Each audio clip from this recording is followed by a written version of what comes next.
Class ninth, मैंने तुम लोगों को लास्ट क्लास में बताया था आइडेंटिफायर्स के बारे में भी कि आइडेंटिफायर्स क्या होते हैं। तो देखो आइडेंटिफायर्स के बारे में यहाँ पर गिवन है, identifiers are the fundamental building blocks of a program and are use to rename components of a program such as variable, methods and objects. ठीक है, इसके लिए जो है ये यूज होते हैं। प्रोग्राम के अलग अलग पार्ट्स के नेम्स रखने के लिए हम लोग यूज करते हैं आइडेंटिफायर्स को। मैंने आपको एग्जांपल में बताया था कि जैसे आपका नेम एक आइडेंटिफायर है, ठीक है ना। मैं कि आप किसी को बोलते हैं अमन रुको, तो अगर उसका नेम अमन है तो वो रुक जाता है। Why? Because Aman is his name and this name is working as an identifier for him. In the same way in our program we also use identifiers, because हमारे प्रोग्राम में हम क्लास बनाते हैं, हमारी क्लास का कुछ नेम होता है, उसके अंदर यूज किए गए वेरिएबल्स का कुछ नेम होता है, हर चीज का कुछ ना कुछ नेम होता है। नेक्स्ट टॉपिक, जावा आइडेंटिफायर नेमिंग कन्वेंशंस। अब उससे ऊपर पहले एक और चीज देख लीजिए, इसने एक छोटा सा प्रोग्राम बनाया। तो देखिए इसने जैसे एक प्रोग्राम बनाया, इसमें लिखा है पब्लिक क्लास वेलकम, तो उसने क्लास का नेम रखा वेलकम। देखिए क्लास का नेम आपके ऊपर डिपेंड करता है, आप कुछ भी रख सकते हैं। इसने वेलकम रखा, आप रख दीजिए go, don't come inside, whatever you like, you can put the name as your class name. So here the name of the class is welcome. So welcome is known as identifier because this is the name given to the class. अब उसके बाद देखो next topic is Java identifiers naming conventions. Means जो identifiers होते हैं उनकी naming के कुछ कन्वेंशंस होते हैं, naming conventions. Naming conventions means कि आइडेंटिफायर्स के जो नेम्स होते हैं वो हम लोग किस तरह से रखते हैं, किस बेसिस पर हम लोग आइडेंटिफायर्स के नेम जो है जावा में वो करते हैं। ठीक है ना। तो देखो आप कि आइडेंटिफायर्स के नेम्स रखने का तरीका क्या है, किस तरह से हम लोग नेम्स जो हैं उनको रखते हैं। देखो नेम्स को रखने का भी कुछ तरीका होता है प्रोग्रामिंग में, बिल्कुल उसी तरह से बेटा जैसे जनरली हम लोग जब नेम्स रख किसी का नेम बोलते हैं तो उसका नेम लेते समय उसके नेम को लेने का भी हमारा कुछ ना कुछ मेथड होता है कि हम लोग अपना नेम रखते हैं। किसी का नेम होता है तो कैसे हो, जैसे फॉर एग्जांपल आप सपोज कर सकते हो कि किसी का नेम है अजय कुमार सिंह। तो अगर किसी का नेम है अजय कुमार सिंह तो आप देखो क्या होता है, सबसे पहले फर्स्ट नेम आता है, देन मिडिल नेम आया क्या, कुमार, देन लास्ट नेम आया सिंह। लेकिन आपने किसी का नेम ऐसे नहीं देखा होगा Ajay Singh Kumar, means first name then last name और फिर मिडिल नेम। ऐसा नहीं होता कि अजय सिंह कुमार, हम हमेशा क्या देखते हैं अजय कुमार सिंह। क्यों? क्योंकि ये नेम को लिखने का एक तरीका है कि सबसे पहले फर्स्ट नेम आता है, देन मिडिल नेम आता है, देन लास्ट नेम आता है। This is a way of writing the name of a person. In the same वे कुछ रूल्स होते हैं प्रोग्रामिंग में भी, जब हम किसी भी चीज का नेम रखते हैं उन नेम्स को फॉलो करके ही जो है आप काम को आगे कर सकते हैं। ठीक है। अच्छा बेटा इसके अलावा एक चीज और भी है। अभी तक मैं कंप्यूटर क्लास 9th आईसीएससी में सभी बच्चों के ले रहा था, लेकिन जो अभी मुझे टाइम टेबल मिला है उस टाइम टेबल के हिसाब से 9th आईसीएससी के 2 सेक्शंस हो गए हैं।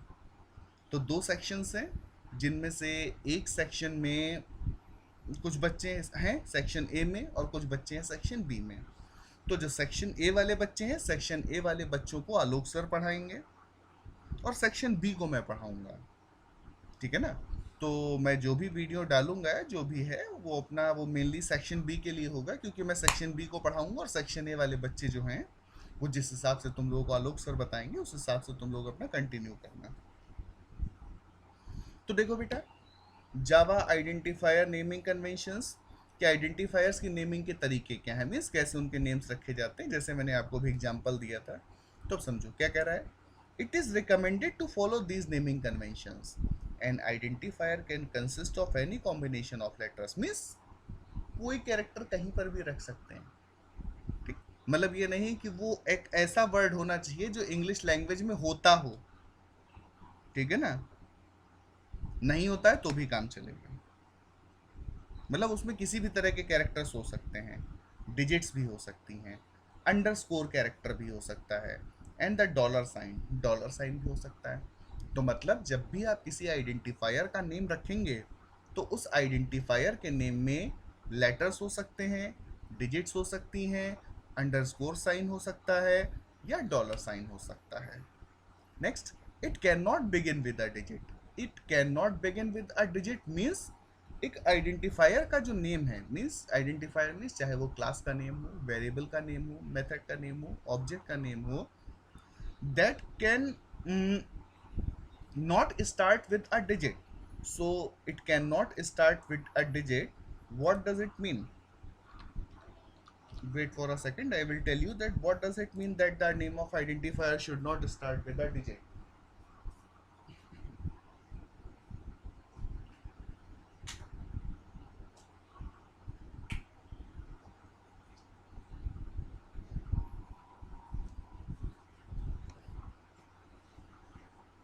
The name of identifier should start with a digit. This means that you can suppose that you are going to name your class. आप अपनी क्लास का नेम कुछ भी रखने जा रहे हैं, तो सपोज दैट जैसे क्लास का नेम भी ऊपर मैंने आपको प्रोग्राम बताया, उस प्रोग्राम में नेम था क्लास का नेम वेलकम, आप वेलकम रख सकते हैं। सपोज दैट अब आप कोई दूसरी क्लास बनाने जा रहे हैं, तो आपने कहा चलो अच्छा भाई मैं अपनी अगली क्लास का नाम रख के देता हूँ वेलकम टू। जैसे नहीं मूवी आती है कि पहले वेलकम आई फिर वेलकम टू आई, तो हम लोगों का एक भाई मतलब तो पहले वेलकम फिर वेलकम टू हो गया भाई नई क्लास का नेम। अगली क्लास हम बनाने जा रहे हैं, वेलकम थ्री रख दिया। तो जितने भी नेम्स हम रख रहे हैं इनमें आप देखिए कि जो भी नेम्स स्टार्ट हो रहे हैं वो स्टार्ट किससे हो रहे हैं, अल्फाबेट से हो रहे हैं। नंबर उसके लास्ट में है, ये नंबर बीच में भी हो सकता है, लेकिन ये नंबर कभी भी शुरुआत में नहीं हो सकता। मीन्स आप क्लास का नेम ये रख सकते हैं कि वेलकम थ्री, लेकिन आप क्लास का नेम थ्री वेलकम ये नहीं रख सकते। दिस इज रॉन्ग, ये रॉन्ग हो जाएगा, ठीक है ना। तो उस रूल में आपको ये बताया गया है कि क्लास नेम जो है उस वो कभी भी एक नंबर से डिजिट से स्टार्ट नहीं होता। It may be of any length, means class name की लेंथ कितनी भी बड़ी हो सकती है, ठीक है ना। मतलब क्या आपने लिखा वेलकम, तो जरूरी नहीं कि क्लास का नेम वेलकम ही हो। हम रखते हैं क्लास का नेम आओ आपका वेलकम है, इतना बड़ा नेम हमने रख दिया, इससे भी कोई दिक्कत नहीं है, ये नेम भी आपके प्रोग्राम में चलेगा। मीन्स एक क्लास का नेम कितना भी बड़ा हो सकता है, उससे कोई दिक्कत नहीं। इससे ये क्लास के लिए नहीं है, ये सब के लिए है। मैं क्लास का नेम लेके आपको बता रहा हूँ क्योंकि class name is also an identifier. तो आप ये ना समझिएगा कि आइडेंटिफायर सिर्फ क्लास नेम ही होता है। Class name, variable name, method name, object name, जितने भी हम लोग नेम्स रखते हैं वो सारे आइडेंटिफायर्स होते हैं। Next, both upper case and lower case letters can be used in naming N identifier. Means किसी भी वेरिएबल का नेम रखने में आप लोअर केस लेटर्स का भी यूज कर सकते हैं, अपर केस लेटर्स का भी यूज कर सकते हैं। नेक्स्ट समझिए, कह रहा है Java is case sensitive, which means that two identifier names that differ only in uppercase and lowercase characters are considered to be different identifiers. For example, total, total, total। देखिए यहाँ पर तीनों ही टोटल सेम है, ओ sorry एक ना four total भी given है। तो यहाँ पर फोर टोटल्स गिवन है, लेकिन सभी टोटल्स में देखिए कुछ डिफरेंस है। जैसे जो पहला टोटल लिखा है उसमें सारे लेटर्स लोअर केस में है, लेकिन सेकंड वाले टोटल में टी कैपिटल है। थर्ड वाले टोटल में दोनों टी कैपिटल हैं, नेक्स्ट वाले में सारे लेटर्स कैपिटल हैं। तो आप कहेंगे कि सर लिखा तो टोटल ही है, तो बेटा लिखा टोटल ही है, लेकिन जावा के बारे में देखिए शुरुआत में ये लाइन बताई गई 5th पॉइंट में, जावा is case sensitive. Case sensitive होने का मतलब यही है कि जावा अपर केस को और लोअर केस को अलग अलग मानती है। दैट मीन्स जावा के हिसाब से लोअर केस लेटर्स अलग चीज़ हैं और अपर केस लेटर्स अलग चीज़ हैं। तो अगर आप कोई प्रोग्राम रख रहे हैं, बना रहे हैं, और अगर आपने उस प्रोग्राम का नेम रखा सपोज दैट क्लास का नेम रख दिया ABC, या आपने नेक्स्ट टाइम क्लास का नेम रख दिया ABC, तो वो क्लास का नेम जो है ABC स्मॉल में और जो क्लास का नेम है कैपिटल में ABC, दोनों को अलग अलग कंसीडर करेगा, ठीक है। This is the next rule. Now come to the sixth point. An identifier cannot be a keyword. Means बेटा एक आइडेंटिफायर एक कीवर्ड नहीं हो सकता, कीवर्ड नहीं हो सकता और बूलियन लिटरल और नल लिटरल। ठीक है, तो कह रहा है कि एक आइडेंटिफायर एक, अब बूलियन लिटरल और नल लिटरल आप अभी नहीं जानते हैं तो मैं उसके बारे में आपको बाद में बताऊंगा, अभी आप यहाँ समझिए ये चीज़। Can identifier can not be a keyword, एक आइडेंटिफायर एक कीवर्ड नहीं हो सकता। कीवर्ड मतलब बेटा जावा ने कुछ वर्ड्स ऑलरेडी अपने काम के लिए यूज कर रखे हैं, ठीक है ना। तो जो वर्ड्स जावा में ऑलरेडी कुछ पर्टिकुलर कामों के लिए यूज हो रहे हैं, आप उनको वो नेम नहीं दे सकते। वो छोड़ के और कुछ भी नेम दे सकते हैं, लेकिन वो नेम आप उनको नहीं दे सकते, ठीक है ना। मतलब एक सिंपल से एग्जांपल से आप समझ लीजिए कि मान लीजिए कल को आप एक अच्छे साइंटिस्ट बन जाते हैं और आपने एक चीज़ बनाई जो चलती है, कुछ ट्रेन जैसी ही देखने में वो लगती है, ठीक है ना। तो ट्रेन जैसी ही चलने में लगती है तो आप उसका नाम सीधे ट्रेन नहीं रख देंगे।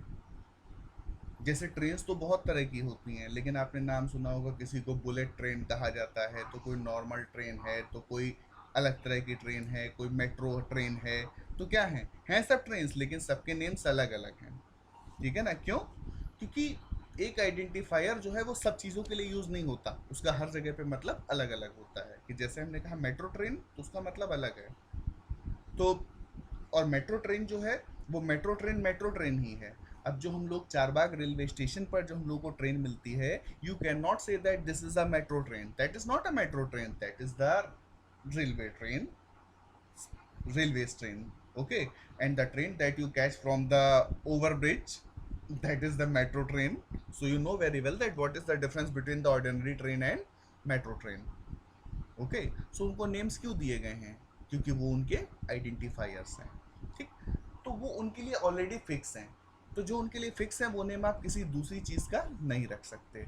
वैसे ही जावा में भी कुछ आइडेंटिफायर्स ऑलरेडी यूज्ड हैं, उनको आप कहीं और पर यूज़ नहीं कर सकते। नेक्स्ट टॉपिक इज लिटरल्स, कि लिटरल्स क्या होते हैं। So look at here, this is given that literals are a sequence of characters that represent values in a program and are stored in variables. Means क्या कह रहा है कि literals क्या होते हैं, एक तरह के कैरेक्टर्स का सीक्वेंस होता है जो एक प्रोग्राम में वैल्यूज को स्टोर करने के काम आते हैं। Literals are made of digits, letters and other characters. Java supports the following types of literals. क्या क्या है? सबसे पहले numeric literals, means numeric literals होते हैं। न्यूमेरिक लिटरल्स में दो तरह के लिटरल्स आते हैं, इंटीजर और रियल। नॉन न्यूमेरिक में दो तरह के लिटरल्स आते हैं, कैरेक्टर और स्ट्रिंग। उसके बाद अगले दो और बचते हैं, बूलियन और नल। तो इतने तरह के लिटरल्स होते हैं। मीन्स लिटरल्स की टोटल कैटेगरीज जो है वो कितनी है? एक न्यूमेरिक है, एक नॉन न्यूमेरिक है, एक बूलियन है और एक नल है। न्यूमेरिक में दो तरह के आते हैं, इंटीजर और रियल। नॉन न्यूमेरिक में दो आते हैं, कैरेक्टर और स्ट्रिंग। तो आइए नीचे देखें। सबसे पहले बता रहा है न्यूमेरिक लिटरल्स के बारे में कि न्यूमेरिक लिटरल्स क्या हैं। तो बेटा क्या दिया है numeric literals are the values that may consist of digits, that mean 0 to 9, a decimal point, a positive sign और a negative sign. They are of two types, integer literals. Integer literals are values which represent whole numbers only. Means programming में, यहाँ जो जावा की बात है, जावा में जो integer literals होते हैं बेटा, ये वो वैल्यूज होती हैं जो होल नंबर को रिप्रेजेंट करती हैं। होल नंबर को रिप्रेजेंट करती है, दैट मीन्स 25, 27, 15, 100, 200, 234, कोई भी नंबर हो सकता है, but that should be a whole number. You know very well in mathematics, you have read properly that what are the whole numbers. Whole numbers means whole numbers, not a fractional number. These are the whole numbers, integers. So in Java, integer means whole numbers. They can be positive or negative values, means integers की जो values हैं वो positive या negative हो सकती हैं। The integer values that contains no sign represents the positive value by default. Means जब भी आप प्रोग्राम में when you are working on a program and when you give a value to a variable, suppose that you have taken a variable a and you give it the value 5, so you have not put any sign before 5. So when there is no sign before 5, then 5 is considered as a positive number, just like we do in the mathematics. You know very well कि maths में भी क्या होता है. Suppose that you have written a number that is 5. 5 means 5 means +5, positive है. लेकिन अगर आपको नेगेटिव 5 लिखना हो तो आप क्या करेंगे, 5 से पहले माइनस लगाते हैं. लेकिन जब तक 5 से पहले माइनस नहीं लगा होता है तब तक वो 5 पॉजिटिव नंबर्स में ही काउंट होता है. So these are integer literals. Next is the real literals. What are the real literals? Real literals are also called the floating point literals as they represent the values in the decimal point. तो क्या real literals जो होते हैं वो उनको हम floating point literals भी कहते हैं. ठीक है ना. Floating point literals as they represent values with decimal point. Means इनमें वो वैल्यूज आती हैं जो पॉइंट्स में होती हैं. मतलब मैंने आपको क्या बताया कि जो इंटीजर्स हैं वो वैल्यूज को, उन वैल्यूज को स्टोर करते हैं जो होल नंबर्स में होती हैं. लेकिन लिटरल्स में पॉइंट वाली वैल्यूज भी आ सकती हैं. For example 42.33 -23.90 +23. ठीक है. तो इस तरह से जो पॉइंट वाली वैल्यूज होती हैं वो किस में आती हैं, रियल लिटरल्स में आती हैं. ठीक है. बस तो ये आपको मैंने दो तरह के लिटरल्स बता दिए. इसके बाद कल से आगे नॉन न्यूमेरिक लिटरल्स और बाकी चीज़ों से कल से फिर स्टार्ट करेंगे.